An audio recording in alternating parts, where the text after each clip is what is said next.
तेज होगी और तेज हो चुकी है। जब चुनाव तारीखों का ऐलान हुआ उससे पहले की इस तरह की अब ट्वीट्स आने शुरू हो चुके हैं और आरोप प्रत्यारोप का दौर। बिल्कुल, जैसा कि आपने कहा तो कांग्रेस पार्टी ने उससे पहले, और जो आप कह रहे थे कि आरोप प्रत्यारोप, उससे तो शुरुआत हुई है इलेक्शन प्रेस कॉन्फ्रेंस से पहले। इसी की पत्रकार वार्ता से पहले बोला गया कि वो निष्पक्ष चुनाव नहीं कराते हैं। लेकिन एक बार फिर अगर आप तारीखों पर जाएं तो ये बात है कि रियलिटी में जब आप योगी आदित्यनाथ को यूपी में नहीं हरा पाते हैं, प्रधानमंत्री मोदी और अमित शाह की जोड़ी को देश में और फिर गुजरात में हरा नहीं पाते हैं, तो ये सेंस ऑफ फ्रस्ट्रेशन आती है। कांग्रेस को पता है कि उसके पास 30 से 35 सीटें जो उसके ट्रेडिशनल वोट बैंक है गुजरात में। अगर मैं पिछली बार के डेटा जो मेरे को शुभम ने दिया वही मैं देख रहा था, बीजेपी की पिछली बार 49% वोट शेयर था, 99 सीट्स थी। कांग्रेस की 77 सीट थी। Congress is a serious player. Congress का वोट शेयर सिर्फ 8% कम था, 41% था।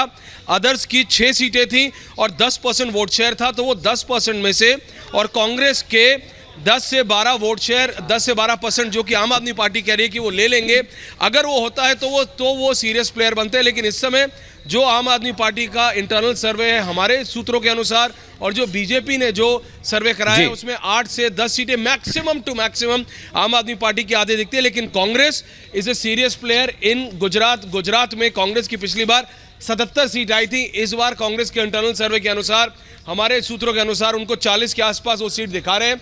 बीजेपी भी ये बात खुले तौर पे चाहे ना माने, लेकिन ये मानती है कि 35 से 40 सीट ऐसी हैं जो कि ट्रेडिशनली कांग्रेस की हैं, और वहां पे कांग्रेस अभी पूरी तरह कांग्रेस का सुपड़ा साफ नहीं हो रहा है। तो कांग्रेस वहां 30-35 सीटों में है। लेकिन बीजेपी इस बार, जो पिछली बार 99 जो सेंचुरी मारने से रह गई थी, वो इस बार सेंचुरी पार ही नहीं, 125 के आसपास सीटें देखते, वो चाहे वो बताएं कि वो 150, 140, 160, लेकिन 125 से 135 के आसपास सीटें बीजेपी प्रैक्टिकली जीतती हुई इस बार पॉसिबिलिटी है। जी, जिन 77 का हम जिक्र कर रहे हैं पिछले चुनाव के लिहाज से, और वर्तमान स्थिति में तो कांग्रेस कहीं मौजूदा स्थिति में नजर भी नहीं आ रही, लड़ती भी दिखाई नहीं दे रही, मैदान पर है। देखिए, कांग्रेस है, एक पुरानी कहावत है कि मरा हाथी भी 1.25 लाख का। तो कांग्रेस के साथ ये है कि अभी कांग्रेस की जो गुजरात में जो ना उनके पास कोई एक स्ट्रॉन्ग लीडर है, उनके जो नेशनल लीडर हैं वो तो अलग ही दिशा में चल रहे हैं, उनकी लीडरशिप को पता नहीं है। उनके जो नए राष्ट्रीय अध्यक्ष हैं वो पिछली बार गुजरात कब गए थे ये अपने आप में आपको गूगल करना पड़ेगा, क्योंकि आपको याद नहीं आएगा। तो ये वो सारी चीज़ें, लेकिन उसके बाद भी क्योंकि कांग्रेस का काडर गुजरात में थोड़ा बहुत है, 30-35 सीट आती हुई कांग्रेस को दिखती हैं। इसीलिए जो आम आदमी पार्टी कह रही है कि हम बहुत कुछ कर जाएंगे, वो देखना पड़ेगा। क्योंकि अगर मैं वोट शेयर की बात भी करूं तो 10% वोट शेयर है, और वो ये कहते हैं कि कांग्रेस का अगर वो 10-12% वोट शेयर ले भी लेंगे तो भी देखना पड़ेगा कि वो कितनी सीटों में वो कन्वर्ट होता है, क्योंकि कांग्रेस की 35-40 सीट से कम नहीं होती हुई दिख रही है अभी तक, और बीजेपी कह रही है कि वो 125 सीटें जा रही है, तो वहाँ खत्म। तो बचती हैं वही 8 से 12 सीटें, और क्या वो सारी 8 से 12 सीटें आम आदमी पार्टी ले जा सकती है? ऐसा लगता नहीं, बट देखना पड़ेगा। लेकिन जो कॉन्ट्रोवर्सीज है वो तो जारी रहेंगी। 1 तारीख 5 तारीख को दोनों दिन वोटिंग है, 8 तारीख को रिजल्ट है। तो पिछली बार भी ऐसे ही हुआ था, क्योंकि लोग कह रहे थे कि इस बार आपने हिमाचल के साथ क्यों नहीं अनाउंस किया, आम आदमी पार्टी ने प्रेस की, कांग्रेस ने प्रेस कॉन्फ्रेंस की, लेकिन पिछली बार भी ऐसा हुआ था कि हिमाचल और गुजरात इलेक्शंस एक साथ नहीं हुए थे। जी, back to you in the studios. बिल्कुल। तो हमारे एग्जीक्यूटिव एडिटर ऐश्वर्या कपूर इस बाबत हमें जानकारी दे रहे थे, साथ ही साथ वो तमाम जो आंकड़े हैं, जो एक सर्वे है वो भी यहाँ पर हमें बता रखे थे। वैभव का मैं एक बार वहां ग्राउंड पर रुक करती हूँ, क्योंकि लगातार हम जान रहे हैं कि देखिए चुनावी रणभेरी जो है वो तो अब बज चुकी है यहाँ पर, लेकिन जो वोटर है वहां गुजरात का, वो किस तरह से देख रहा है, वो क्या मन बना चुका है, इसके लिए हम सीधे रुक कर रहे हैं वैभव मिश्रा का। वैभव हमें बताएंगे कि क्या कुछ कह रहा है वहां का voter. Vaibhav, over to you. Himani, बिल्कुल चुनाव की तारीखों का ऐलान हो चुका है, और इस ऐलान के बीच वोटरों का मन क्या है ये जानने के लिए हम यहाँ के तमाम लोगों से बात करेंगे और ये समझेंगे कि इस बार गुजरात के वोटर जो हैं उनके मन में क्या है, वो किसकी सरकार जो है वो बनवाने की इच्छा रखते हैं। दादा, बस इतना बता दीजिए, किसके पक्ष में माहौल आपको लग रहा है इस बार? इस बार तो भाजपा भी लग रहा है। वजह क्या है इसके पीछे? वजह क्या, हवाई आ रहा है, काम किया है सालों से। काम होता है, नहीं होता, दोनों होता है। कुछ व्यापारियों से भी हम बात करेंगे जो यहाँ पर छोटे व्यापारी हैं। दादा, क्या इस बार माहौल है? बीजेपी, कांग्रेस या फिर आम आदमी पार्टी? बीजेपी, कांग्रेस या फिर आम आदमी पार्टी को लेकर कहीं ना कहीं से गहमा गहमी का माहौल है, क्योंकि तीनों ये कहा जा रहा है त्रिकोणीय मुकाबला, तमाम सीटें ऐसी रहेंगी जिन पर रहने वाली है। इस बार क्या माहौल इस बार गुजरात में? गुजरात में तो क्या कुछ नक्की नहीं होता साहब जी। हाँ, कि भ्रष्टाचार बहुत हो बिल्कुल गया वैभव, है, क्या है। वैभव मैं लौट रहा हूं आपके पास। लगातार आप जनता से बात करते रहिए, जनता का मूड भांपते रहिए, लेकिन हमारे साथ स्टूडियो में वरिष्ठ पत्रकार हर्षवर्धन जी मौजूद हैं। इसके बाद हम अमित का भी रुख करेंगे। हर्षवर्धन जी, आज ऐलान जी एग्जीक्यूटिव एडिटर ऐश्वर्य कपूर हमारे साथ जुड़ा है। ऐश्वर्य, कुछ अपडेट है आपके पास?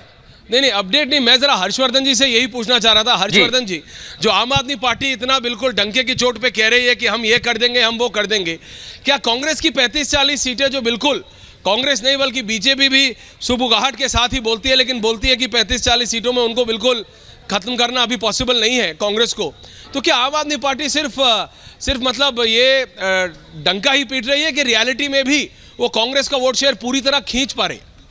देखिए ऐश्वर्या, मैं यही कहूँगा कि एक हम इसको थोड़ा उदाहरण के साथ बताते हैं कि कॉफ़ी के ऊपर की जो झाग है ना, अभी इसको प्रशांत किशोर ने किसी और संदर्भ में कहा था, लेकिन मैं ये मानता हूँ कि झाग भर है। आम आदमी पार्टी का सिर्फ माहौल है, ज़मीन पर तो भारतीय जनता पार्टी के सामने कांग्रेस ही है। जहाँ तक सीटों की बात है, मैं आज भी जो स्थिति है उसमें कौन सी सीटें हैं जो आम आदमी पार्टी के प्रत्याशी जीत पाएंगे, किन सीटों पर वो कांग्रेस से आगे निकल पाएंगे, उसका एक भी ऐसा पुख्ता दावा वो आम आदमी पार्टी के लोग भी नहीं कर सकते। मुझे नहीं लगता कि वो आपके सामने डिबेट में उस तरह से आते होंगे, लेकिन जब आएंगे तो आप उनसे पूछिए कि जरा आप 5 सीटें बता दीजिए। 5 सीटें गुजरात में आम आदमी पार्टी जीतने वाली नहीं बता सकती है, जिस सूरत का वो जिक्र करते हैं। नहीं हर्षवर्धन जी, अवधेश कुमार जी भी बैठे हैं आपके साथ स्टूडियो में। मृदुल, आम आदमी पार्टी बोलती है भाई उनके पास सूरत में उनके पास 5 सीटें आ रही, वो कह रही है कि हमारे वडोदरा में हम 3 सीटें ला रहे हैं। तो ये सब ख्याली पुलाव है या फिर वो, क्योंकि बीजेपी जो पिछली बार 99 पे रह गई थी लेकिन वोट शेयर 49% था और कांग्रेस का वोट परसेंट सिर्फ 8% कम था और 77 सीटें थी, तो 8% यानी 20 सीटों में उनका डिवीजन हो गया 22 सीटों में। अब अदर्स सिर्फ 6 थे। अगर आम आदमी पार्टी ये अदर्स का 10% ले भी जाती है, 1 मिनट के लिए चलिए मान ली उनकी, तो भी 5 से 6 सीटों से ऊपर नहीं जाते हैं वो। नहीं, देखिए बीजेपी तो 99 पर थी, लेकिन इस समय तो 112 है विधानसभा में, ये ध्यान रखिए। हाँ, याद है मुझे। और ध्यान रखिए, और लोकसभा चुनाव में आप देखिए कि बीजेपी और कांग्रेस में 20% का अंतर हो चुका है। तो जो 2017 का चुनाव था बिल्कुल अलग परिप्रेक्ष्य था, पटेलों का विद्रोह था, अलग अलग थे।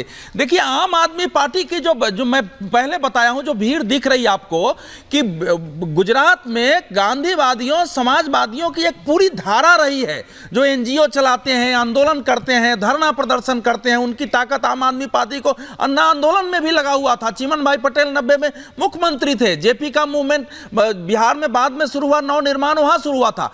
तो भीड़ आती है जिसको मोदी से नफरत है, मोदी को हटाना है, इसलिए उसको वोटों में तब्दील होने को लेकर मुझे पक्का संदेह है। वोट तो इनको आएगा, ये नहीं है कि नहीं आएगा, खासकर सौराष्ट्र के क्षेत्र में, कच्छ के क्षेत्र में इनको वोट आ रहा है, लेकिन सीटों में उसको परिणत करने के लिए जो वोट चाहिए उसमें मुझे बिल्कुल संदेह है, क्योंकि मैं वो चेहरे देख रहा हूं जो लंबे समय से मोदी के विरुद्ध पिछले 20 सालों से आंदोलन करते रहे हैं, वो सब इनके साथ शामिल है। हर्षवर्धन जी, बीजेपी कह रही है कि हम 125 सीट ले आएंगे, है ना? बीजेपी कह रही कि हम 125 सीट हम मिनिमम हम लेके आ रहे हैं, 125 सीट में, और ये सिर्फ दो ही फेज है। पहला फेज, दूसरे फेज में वडोदरा है, छोटा उदयपुर है, ये सारे लोग, ये जितनी भी जगहें हैं, ये सेकंड फेज है। सेकंड फेज अगर मैं देखूं ज्योग्राफिकली तो वो बीजेपी का स्ट्रॉन्ग होल्ड है पूरी तरह। इसमें बीजेपी कह रही है कि पिछली बार जो हम 60 सीट जीते थे, इस बार हम उसको हम अगर डबल नहीं तो कम से कम 2/3 हम उसकी लेके आएंगे।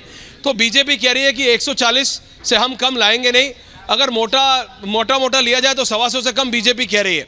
कांग्रेस 35-40 से कम जाती हुई अभी तक दिख नहीं रही है। तो सीटें बचती हैं कितनी, और उसमें आम आदमी पार्टी सारी की सारी तो ला नहीं सकती। देखिए ऐश्वर्या जी, इसको वहीं से शुरू कर लेते हैं जहां सबसे मजबूत अपने आप को आम आदमी पार्टी कहती है, सूरत में जितने कॉरपोरेटर जीते आम आदमी पार्टी के, वो कौन थे? वो पाटीदार अनामत आंदोलन समिति यानी पास के नेता थे, जिनको हार्दिक पटेल ने कांग्रेस से रूठ कर उधर शिफ्ट कर दिया था कांग्रेस में रहते हुए। अब हार्दिक पटेल कह रहे कि हमसे तो गलती हो गई, पटेलों के नेता तो मोदी जी हैं, और वो नतमस्तक होकर इधर आ गए। पूरे गुजरात में पटेलों का वोट कहीं और जाता हुआ नहीं दिख रहा है, नंबर 1। नंबर 2 ये कि जो आम आदमी पार्टी का बज़ है वो कांग्रेस को डेंट कर रहा है। कांग्रेस को कहां डेंट करेगा, जहां रूरल सीट्स हैं, कहां डेंट करेगा, जहां जो एक समय में माधव सिंह सोलंकी जिस समीकरण को बनाकर गए, जिसकी वजह से कांग्रेस पार्टी उसके बाद ध्वस्त हो गई। मेरा यह मानना है कि भारतीय जनता पार्टी 50% के मत प्रतिशत को पार कर सकती है, रिकॉर्ड विक्ट्री होने जा रही है, आम आदमी पार्टी सीटें जीत जाएगी। तो यही खबर